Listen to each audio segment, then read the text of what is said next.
শুভেন্দু অধিকারী বর্তমানে বাংলাদেশ সহ বিশ্ব গণমাধ্যমে সম্ভবত সবচেয়ে বেশি চর্চিত কিংবা উচ্চারিত নামটি। কারণ তিনি ভারতের পশ্চিমবঙ্গে দীর্ঘদিন ধরে একচেটিয়া নেতৃত্ব দিয়ে আসা সেই মমতা বন্দ্যোপাধ্যায়, সেই জাদ্রেল নেত্রীকে হারিয়ে তৃণমূল কংগ্রেসের দুর্গকে ভেঙে চুরমার করে দিয়ে এখন বিজেপির হয়ে পশ্চিমবঙ্গের মুখ্যমন্ত্রী। সূত্র অনুযায়ী পশ্চিমবঙ্গ এখন বিজেপির দখলে।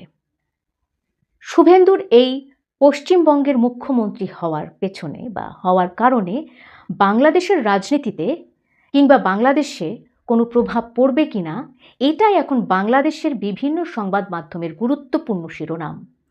কারণ নির্বাচনের ঠিক দুদিন আগে যখন শুভেন্দু বললেন শেখ হাসিনা এখনও বাংলাদেশের বৈধ প্রধানমন্ত্রী এবং তাকে লাল গালিচা সংবর্ধনা দিয়ে শাহজালাল বিমানবন্দরে আনা হবে, কিংবা বাংলাদেশকে দখল করা ভারতের জন্য 2-1 মিনিটের ব্যাপার, তার এই সব মন্তব্যই অনেকখানি আশার সঞ্চার করেছিল দেশে এবং দেশের বাইরে থাকা আওয়ামী লীগের নেতাকর্মীদের মনে।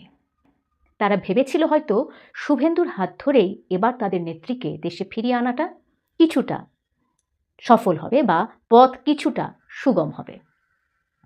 প্রসঙ্গত উল্লেখ করে রাখতে চাই, 2024-এর গণ অভ্যুত্থানের মাধ্যমে দেশের জনসংখ্যার একটা বিশাল অংশ আওয়ামী লীগ সরকার, শেখ হাসিনা, তার দল এই সব উৎখাতের জন্য রাস্তায় নেমেছিল।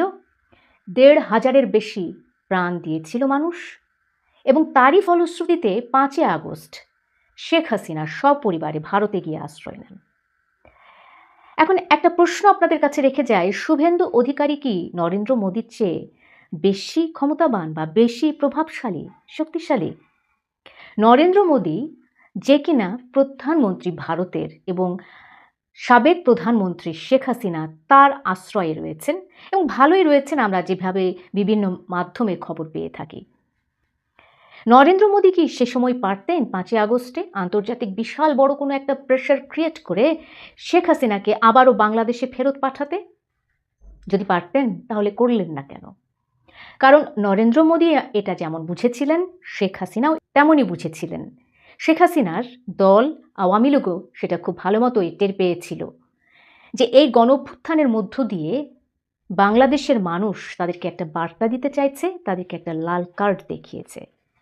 তারা শেখ হাসিনা, তার সরকার, তার দলের শাসনতন্ত্র আর মানতে চায় না, এই বার্তাটি তারা শেখ হাসিনা পর্যন্ত পৌঁছে দিয়েছিলেন। এই কারণে নরেন্দ্র মোদী যা করেননি, শুভেন্দু অধিকারী পশ্চিমবঙ্গের মুখ্যমন্ত্রী হয়ে সেই কাজটি করবে, আসলেও করবে কিনা সে নিয়ে একটা প্রশ্ন তো থেকেই যায়। এখন শুভেন্দু অধিকারীর হাত ধরে শেখ হাসিনা বাংলাদেশে ফিরবেন কিনা, যদিও তার বাংলাদেশে ফেরা কিংবা আওয়ামী লীগের সভাপতি হয়ে আওয়ামী লীগের হাল ধরা, এই বিষয়গুলো অনেকখানি অনিশ্চিত, এমনটাই তার পরিবারের পক্ষ থেকেও জানানো হয়েছে। তো সেক্ষেত্রে সাধারণ নেতাকর্মী যারা আছে তাদের কাছে কি সেই বার্তাটি পৌঁছচ্ছে? তারা শুভেন্দুকে জয়ধ্বনি দিচ্ছে, তারা শুভেন্দুকে অভিনন্দন জানাচ্ছে পশ্চিমবঙ্গের মুখ্যমন্ত্রী হওয়ার জন্য, যখন দেখা যাচ্ছে শুভেন্দু পশ্চিমবঙ্গের লাখ লাখ মুসলমানদের উপরে নানা রকমের নির্যাতন চালাচ্ছে।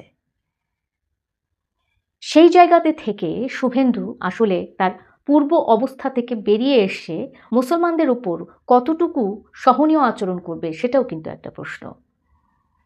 এখন শুভেন্দুর সহযোগিতা কিংবা তার হাত ধরে শেখ হাসিনা বাংলাদেশে ফিরে আসবে কিনা, কিংবা তাকে লাল গালিচা সংবর্ধনা দেওয়া হবে কিনা, নির্ধারণের সিদ্ধান্ত অনেকখানি সরকার দলের, বাংলাদেশের সরকার দলের, বিরোধী দলের এবং আওয়ামী লীগ সমর্থকদের বাদ দিয়ে দেশের প্রায় অর্ধেক জনগোষ্ঠীর সিদ্ধান্তের উপর নির্ভর করছে।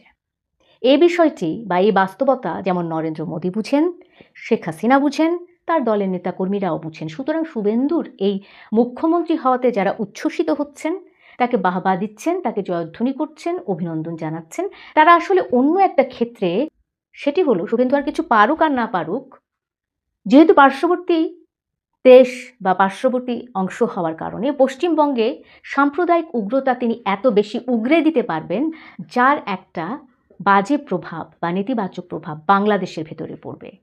বাংলাদেশ একটি অসাম্প্রদায়িক দেশ, বাংলাদেশ এরই মধ্যে প্রমাণ করেছে একেবারে শেখ হাসিনাকে বাদ দিয়ে বা আওয়ামী লীগকে বাদ দিয়ে একটা নির্বাচন অনুষ্ঠিত হয়েছে, সেখানে তারা তাদের সরকারকে বেছে নিয়েছে, বিরোধী দলকে বেছে নিয়েছে এবং সরকার বিরোধী দল একটা কার্যকর সংসদের পথে এগিয়ে যাচ্ছে।